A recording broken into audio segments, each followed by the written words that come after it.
Anti capitalist कहानी कहीं हमारे समाज का प्रतिबिंब तो नहीं, या फिर यही हमारा समाज है। Squid game series for sure अपना 2019 की पैरासाइट की कहानी की याद दिलाती है, लेकिन इस बार ये क्लास क्रिटिक का जॉनरा अपने कैपिटलिज्म पे काफी तीखा वार करता है। कहानी का सबसे पहले गेम ददाकची में अपने ट्रेन टू बुसान के एक्टर गोंग यू अपनी कहानी का सबसे महत्वपूर्ण सवाल पूछते हैं कि तुम पैसों के लिए कितना दूर तक जाओगे। इस समाज में नोच खाने वाली भेड़ियों से अपने आप को बचाने के लिए तुम अपने आप को कितना बेचोगे, उस रूह को, अपने शरीर को कितने हद तक तुम सौदा करने के लिए तैयार हो, उस जिंदगी का जो तुम्हें चाहिए। और अगर एक बार तुमने शुरू कर दिया तो क्या तुम रुक भी पाओगे अगर तुम रुकना चाहते हो? और इन सब के अंत में क्या वो सब मायने भी रखता है? और स्क्विड गेम सीरीज इन्हीं सारे सवालों के जवाब अपने एक्सट्रीम एजेस पे देती है, क्योंकि ये सारे सवाल यूनिवर्सली कॉमन हो जाते हैं जो कैपिटलिज्म के अंदर जी रहा है। किस तरह की नौकरी करोगे, कितने घंटे काम करोगे, कितनी कमर तोड़ मेहनत करोगे, कितना अब्यूज झेलोगे और कितना वर्क लाइफ का इंबैलेंस को तुम खोगे, वो भी उस सपने के लिए जिसकी तुम चाहत रखते हो। स्क्विड गेम हमारी कंटेम्प्रेरी रियलिटी में सेट है, जहां इस बार वो कैपिटलिस्टिक रियलिटी को एज अ मेटाफोरिक वे में यूज करने की जगह इस बार वो एक लिटरल डिपिक्शन देती है।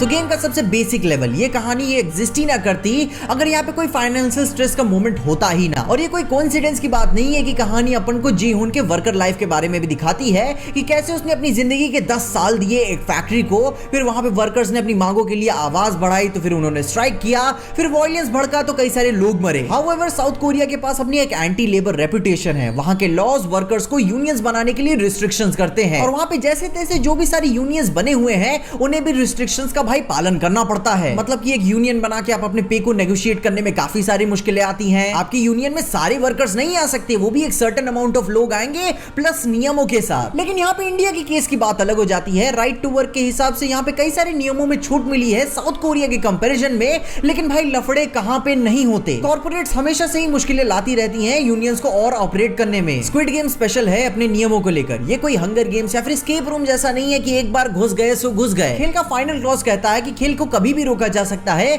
अगर खेल के मेजॉरिटी ऑफ प्लेयर्स ये बात चाहे तो। और ठीक red light green light massacre के बाद एग्जैक्टली यही चीज होती है। इलेक्शन एक यूनियन की तरह होता है, जो कि एक्चुअली में शॉकिंग था कि भाई एक ऐसे गेम में ये भी नियम है कि इसे कभी भी छोड़ के जाया जा सकता है। लेकिन अगर गौर से देखो तो ये एक इल्यूजन था तुम्हें रियलाइज दिलाने के लिए कि तुम्हारे पास एक फ्री विल है। लोग कर्ज में डूबे अपनी जिंदगी से परेशान इस गेम में वापस आ ही जाते हैं, वो भी इस सोच में कि भाई हमें तो अपने मर्जी से यहाँ पे आया हूँ। क्योंकि मॉडर्न डे स्लेवरी का यही नियम है कि अपने गुलाम को कभी पता ही मत लगने दो कि वो एक्चुअली में तुम्हारा गुलाम है। अब हाँ, ऐसी बात नहीं है कि सभी आ जाते हैं, एक्चुअली में कई सारे लोग गेम में वापस नहीं आते हैं और ना ही हमें नैरेटिव में उनके बारे में कुछ और आगे ज्यादा पता चलता है।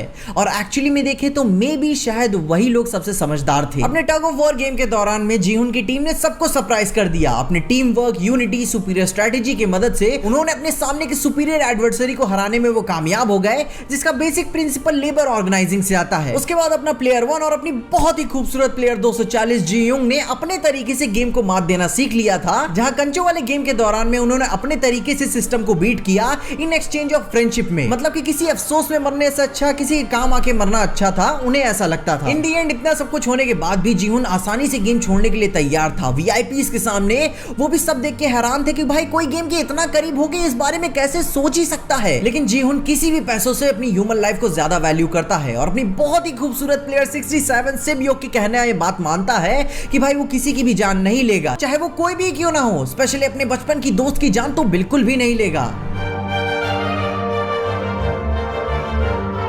अब जब से कंपटीशन कैपिटलिज्म के वर्स्ट एस्पेक्ट्स में एग्जिस्ट कर रहा है, तो ये बात कोई हैरान करने वाली नहीं होनी चाहिए कि ये भी उसके करता धरता ही थे। और ज्यादातर अल्ट्रा रिच वीआईपीज अपने वेस्टर्न व्हाइट मैन ही थे, जो कि भाई गेम के स्पेक्टेटर्स और बेटर्स बने रहते हैं। वो भाई अपने लग्जरी अकोमोडेशंस में साइलेंट ह्यूमन फर्नीचर के साथ गेम के मजे लेते रहते हैं, स्टाफ को मिसट्रीट करते रहते हैं। फिर हमें गेम की इकोनॉमिक्स का एग्जिस्टेंशियल कनेक्शन तब पता चलता है जब हमें होस्ट और प्लेयर 1 की कहानी के बारे में जानने को मिलता है। एक ऐसी पॉपुलेशन जहां पे भाई लोग फाइनेंशियल क्राइसिस की वजह से मर रहे हैं, तो दूसरी तरफ ऑन दी अदर हैंड कुछ अल्ट्रा रिच लोग इतने ज्यादा बोर हो चुके अपनी लाइफ से कि उन्होंने एक ऐसे गेम को डिजाइन किया जहां पर वो इंसानों का खूनी खेल देखेंगे और अपने जिंदगी के मजे खोजेंगे कि वो कुछ दोबारा से फील कर सके, वो एक्साइटमेंट, वो जॉय जो वो बचपन में फील किया करते थे। एंड में दोनों के बीच में भारी डिफरेंसेस होने के बावजूद भी होस्ट एक कंपैरिजन करता रहता है कि अल्ट्रा रिच लोग भी और एक्सट्रीम पुअर लोग भी परेशानी है। मतलब कि वो एक रियलिटी को एक्सेप्ट करने से डिनाई करता है कि भाई भूख, जल्दी मर जाना, ट्रॉमा, ये सारी चीजें चीजें एक्टिवली हार्मफुल है, फिजिकली और मेंटली दोनों तरफ से। अमीर होके मरना एक तरीके की स्लो डेथ है, क्योंकि मरना पैसों से या फिर किसी दवा से आप किसी की जिंदगी नहीं बल्कि उसके साथ रहने का एक क्षण खरीद लेते हो। मे बी अगर पैसा है तो भाई एक हफ्ता वेंटिलेटर पे, मे बी एक महीना या एक साल, ये एक स्लो डेथ है। और इसी चीज को भाई अपना होस्ट एरिना के अंदर खेल कर क्विक डेथ पाकर रीजनेबल समझता है। उसने इस गेम को डिजाइन ही ऐसा किया कि भाई तुम्हें एक इल्यूजन बना रहे कि तुम्हारे पास फ्री विल है, लेकिन इन रियलिटी क्या तुम्हारे पास वो स्वतंत्र इच्छा है? जो बंदा कर्ज में डूबा हो या फिर ईएमआई के चक्कर में अपनी जिंदगी को झेल रहा हो, क्या उसके पास फ्री विल है? और इसीलिए फाइनेंसेस के साथ ही हमेशा क्यों फ्रीडम को जोड़ा जाता है? क्योंकि इन रियलिटी आप ट्रूली फ्री तभी होते हो जब आपके पास पैसे होते हैं और जब आपके परेशानी के बीच में आपको कोई एक सोल्यूशन देता है, भले वो सोल्यूशन खतरनाक ही क्यों ना हो, कि यार बस ये एक खराब काम कर लो उसके बाद मेरी जिंदगी संवर जाएगी, या फिर बस एक घर खरीद लो इसकी ईएमआई तो भाई 20 साल में भर ही दूंगा, वो भी जानते हुए कि इसको करने से मेरी भाई फ्यूचर चॉइसेस लिमिट होंगी। क्योंकि भाई पैसों का अभाव आपसे सब काम करा देता है, भले उसमें कोई सेफ्टी हो या ना हो। क्योंकि लोग बात ये जानते हैं कि पैसा आपका सच्चा दोस्त होता है, अगर वो आपके पास हो वो आपको धोखा नहीं देने वाला। और ये बात भी सच है कि भाई पैसा आपकी जिंदगी आसान कर देता है। मतलब कि यार अगर पैसा है और प्रेग्नेंट हो गए संभाल लोगे आराम से, पैसा है बदसूरत दिखते हो तो भी संभाल लोगे, लेकिन अगर पैसा नहीं है और तुम्हारे कॉलेज की फीस तक बाकी है ना तो लोगों की गांड फट जाती है। अब देखो कई सारे लोगों को लग रहा होगा कि भाई स्क्विड गेम की ये रियलिटी काफी ज्यादा साइंस फिक्शन और फैंटेसी लैंड में सेट की गई है। एक्चुअल में रियल लाइफ में ऐसा कभी कुछ हुआ नहीं है। तो मैं आपको बता दूं कि जेफरी एप्स्टन ने यूएस गवर्नमेंट से एक आइलैंड खरीदा था जहां पे वो अपना सेक्सुअल अब्यूज और ह्यूमन ट्रैफिकिंग का भाई रिंग चलाते थे, जो कि इस सेंस में काफी सिमिलर नजर आता है। अब खैर इन सारी चीजों में भी कहानी में जो इतना पैसा अपन को दिखता है, भाई होस्ट अपन को इन सब सारी चीजों को हैंडल कैसे कर पाता होगा?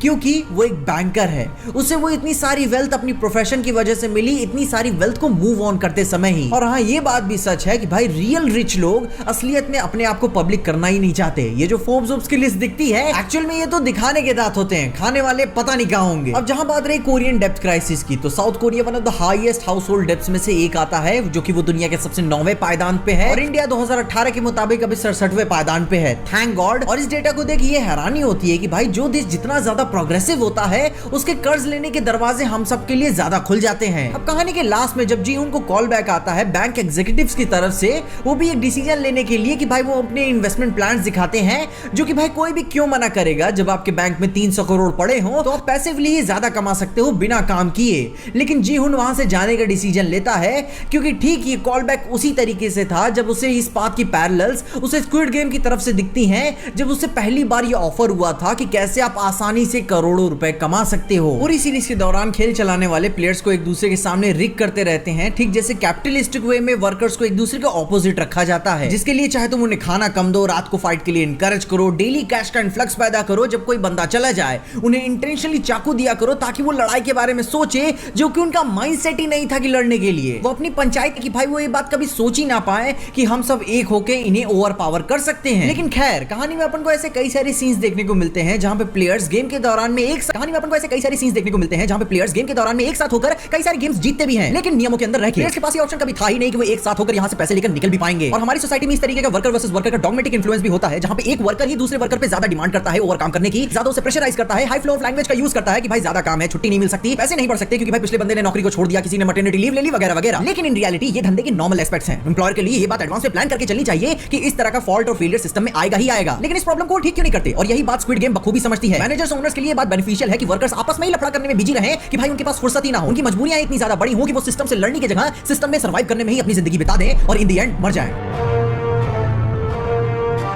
फ्रंटमैन ये बात ध्यान रखता है कि सबके लिए गेम फ्री और फेयर होना चाहिए। बेरहमी से मारी गई हुई लाशों को लोगों के बीच में लटका कर ये बात दिखाना कि भाई तुम सबके लिए भाई बगावत की कोई भी ऑप्शन नहीं है। लेकिन फिर भी भले ही भाई आपका सिस्टम पूरी तरीके से वेल इक्विप्ड वेल प्लान किया ना हो, गेम के अंदर करप्शन रहता ही रहता है। गेम के इस पूरे सिस्टम के अंदर ऑर्गन हार्वेस्टिंग का धंधा चल रहा था। प्लेयर्स उसकी मेडिकल नॉलेज के बदले गेम की हाई इंटेल की नॉलेज को साझा कर रहे थे, जिससे ये बात पूरी तरीके से जाहिर होती है कि हां भाई इतने हाई लेवल ऑफ कैपिटलिज्म पे भी करप्शन रहता ही है, जिससे ये पता चलता है कि ये गेम एट इट्स प्योरेस्ट पे भी सबके लिए इक्वल नहीं है। मगर आपको भी लगता होगा ना कि इन सबके मैनेजर्स इसके ऊपर भी सारी तरीके से गेम को भाई लोकतांत्रिक नीति से चलाते हैं कि भाई सबके लिए खेल बराबर होगा, सबके लिए फ्री एंड फेयर होगा, इलेक्शन प्रोसेस के बीच में किसी भी तरीके का वायलेंस एकदम दंडनीय अपराध होगा, मार्बल जैसे गेम्स में किसी भी तरीके की जबरदस्ती नहीं झेली जाएगी। मगर फिर भी इतना लोकतांत्रिक होने के बावजूद भी ये तमाशा क्यों देखते रहते हैं? चाहे कोई किसी का हक का क्यों ना खा ले, चाहे एकदम पेनल्टीमेट गेम जैसे में वो लाइट बंद कर देते हैं कि आप ग्लास और टेम्पर्ड के बीच में कोई फर्क ना बता सके, या फिर नियमों को अपने टर्म्स के अंदर ही ऐड करें कि अगर आप ये गेम छोड़ के जाते हो तो इस गेम के सारे पैसों को मरे हुए लोगों में इक्वली बांट दिया जाएगा, जहां आप ही अपने आप पे सोचोगे कि कैसा मैंने गिल्टी डिसीजन लिया कि मेरी ही वजह से मैंने अपना एक मौका गवा दिया। और इस तरीके के पैतरे को कहते हैं Amazon के टैक्टिक्स, जहां इवेंचुअली चीजें आपके एडवांटेज में ही होती हैं। अल्टीमेटली मैनेजर्स या एम्प्लॉयर्स फ्रंटमैन के इंस्टेंस के लिए ही बाध्य होते हैं ताकि वो सबके लिए गेम फ्री और फेयर बना सके लेकिन फिर भी इतना सब कुछ प्योर गेम के अंदर का सिस्टम के वैल्यू ऑफ इक्वालिटी से कोई लेना देना नहीं, क्योंकि इस गेम का मेन गोल यही है कि भाई कैपिटलिस्ट को हैप्पी फील कराना है, क्योंकि भाई इससे गेम के स्टिक्स भी हाई बने रहे और भाई ईमानदार आउटकम भी निकले। जो कि ये बात देख के हैरानी होती है कि भाई डेमोक्रेसी गेम के अंदर चल रही है कैपिटलिज्म की वजह से। खैर मेरे को लफड़े में नहीं फंसना, मैं बता रहा हूं कि भाई जो गेम में जितने भी वर्कर्स, मैनेजर्स है, जितने भी रेड जंपसूट वाले भी लोग होते हैं, उन सबके पास भी अपनी एक सर्टेन अमाउंट ऑफ पावर होती है, लेकिन तभी तक जब तक वो सिस्टम को सर्व कर रहे हैं, जैसे कि कोई एक सरकारी नौकर की तरह। लेकिन इसके बावजूद भी जितने लो लेवल वाले मैनेजर्स हैं भाई, जिनके पास थोड़ी सी लेस पावर है, जो लोगों को बेरहमी से मार रहे होते हैं या फिर ऑर्गन हार्वेस्टिंग का धंधा चला रहे होते हैं ताकि और साइड इनकम हो सके, उनको लेकर आगे चल के भी ये बात क्लियर हो जाती है कि भाई उन्हें भी टर्मिनेट किया जा सकता है सर्टेन नियमों शर्तों के साथ। और अगर उसके ऊपर भी चीजें क्लियर ना हो तो भाई फ्रंटमैन उन्हें आके खुद गोली मारेगा, वो भी बिना हिचकिचाए। हमें आगे पता चलता है कि एक्चुअल में रेड जंपसूट में कौन है, जो कि दिखता है कि वो तो सिर्फ बच्चे ही हैं, जो कि ये बात भी समझ में आती है कि भाई इवेंचुअली उन्हें भी पैसे की जरूरत होगी। और ये भी बात है कि भाई अगर वो गायब हो गए तो किसी को कुछ फर्क नहीं पड़ेगा, ना ही उन्हें कोई याद करने वाला है। कहानी में कैपिटलिज्म अपनी सबसे बड़ी चाल तब चल देता है जब वो लोगों को कन्विंस करने में ये बात तैयार हो जाता है कि ये तो विन विन गेम है। एक्चुअल में तुम्हारी कोई गलती नहीं है, गलती दूसरे की है कि अगर तुम्हारे पास कोई चीज नहीं है तो चाहे तो उस बंदे ने तुमसे छीन ली है या फिर वो तुम्हारे रास्ते में खड़ा है। और गेम के अंदर दैट मींस कि ईच एंड एवरी प्लेयर उनके लिए एक लिविंग ऑब्स्टिकल था, उनके और उनके पैसों के लिए, जिसके लिए जी उनको अपने बचपन के दोस्त को मारना ही पड़ेगा। लेकिन यार जैसे अपन ने देखा कि भाई जीतने के बाद भी जो कि उसने सैंगवो को नहीं मारा था, अब वो पैसा उस लायक नहीं बचा, क्योंकि उसके लिए वो असली जीत तब होती जब वो दोनों वहां से निकलते, वो भी जिंदा। उस पैसों की वैल्यू जीहुन की नजरों में अब खत्म हो चुकी थी। और इसी पे मैं बस अपनी एक लाइन ऐड करना चाहूंगा कि जो लोग कहते हैं ना कि भाई मैं अमीर होकर रोना पसंद करूंगा गरीब होने की बजाय, तो मैं बोलता हूं कि भाई तुम्हें पता नहीं है कि एक्चुअल में रोना होता क्या है। खैर इसके अलावा तुम्हें सीरीज कैसे देखी, तुमने क्या अच्छा लगा, तुम्हें क्या एक्सपीरियंस थे, कई सारी चीजें हैं। अब देखो अगले सीजन में कैसे से खींच के लेकर जाते हैं, कई सारी चीजें एक्सप्लोर करने लायक हैं और वीडियो भी काफी लंबी बन गई यार। खैर अपने एक्सपीरियंसेस मुझे जरूर बताना। और तुम्हें ये पहली बार मैंने सर्च की मूवी रिव्यू देख रहा था या मुझे कुछ कंफर्म याद नहीं है कि मैं क्या कर रहा था, मूवी सजेशन नहीं देख रहा था कि ये मूवी अच्छी है या नहीं है, लेकिन मैंने पहली बार इस बंदे को देखा ना तो यार क्या राइटिंग करता है, असली सिनेमा तो ये बना देता है। किसी भी कोई सी भी मूवी हो ये किस तरह से पेश करना चाहता है वो अच्छी तरह से किसी मूवी को अच्छी बता सकता है तो बुरी भी। क्या राइटिंग करता है यार, मजा आ जाता है देखने को। इसकी मुझे कोई मतलब नहीं होता कि मुझे मूवी अच्छी लगी बुरी लगी, मुझे उससे पता भी, इसीलिए इसको इतने फैंस है और इतने सब्सक्राइबर है। बंदे किस तरह से यार क्या ही मतलब कोई इसके देखने से मतलब है, मूवी देखने से कोई खास फर्क नहीं पड़ता मेरे कि मैं मूवी देखूं ही, लेकिन जिस तरह ये यूज करता है भाषा का बहुत अच्छी कर लगता। किसी कोई मूवी रिकमेंड नहीं करता, करता भी है तो बेस्ट क्लासिक मूवी करता है।